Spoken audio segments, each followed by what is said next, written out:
নুসরাত যেতে যেতে চিৎকার করে বলল, আমি জানি আমি বেয়াদব, বারবার মনে করিয়ে দিতে হবে না। আমি ধাক্কা দিয়ে ইরহামের ঘরে যাচ্ছি।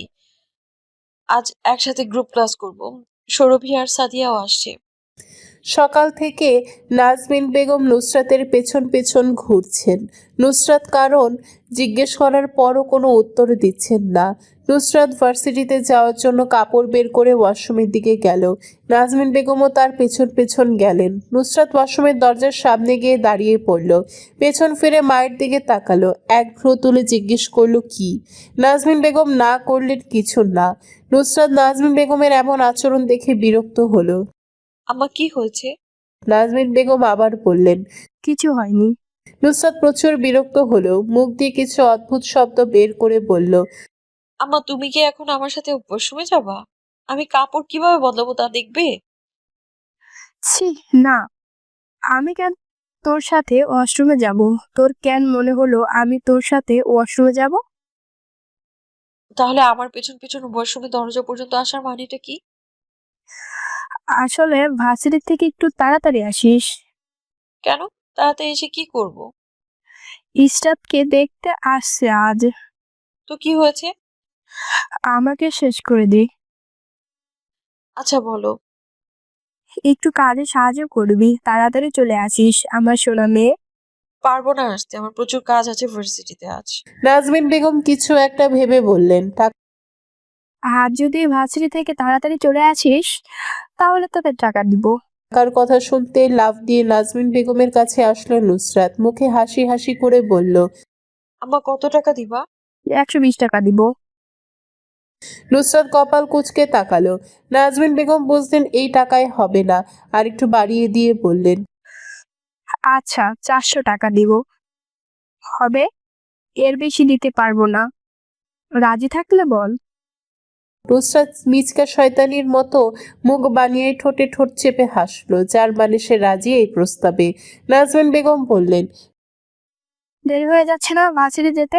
তাড়াতাড়ি রেডি হ, পরে ইরহান রেখে চলে যাবে।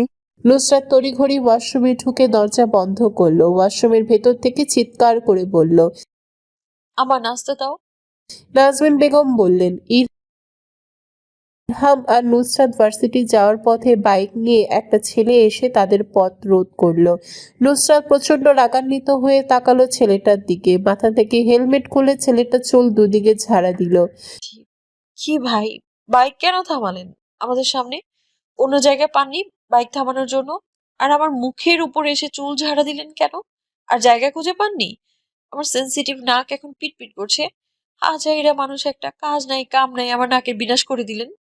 ইরহাম নুসরাতকে বকবক করতে দেখে কানে কানে বলল চুপ করার জন্য।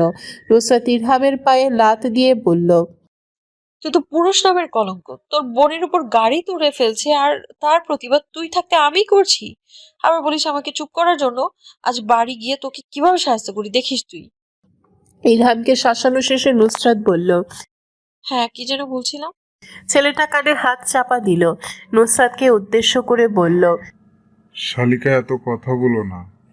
এত কথা কিভাবে একসাথে তুমি বলতে পারো? এত কথা বলে আমার কানের পোকা মেরে ফেলছো। আচ্ছা, যাই হোক, ওইসব ছাড়ো।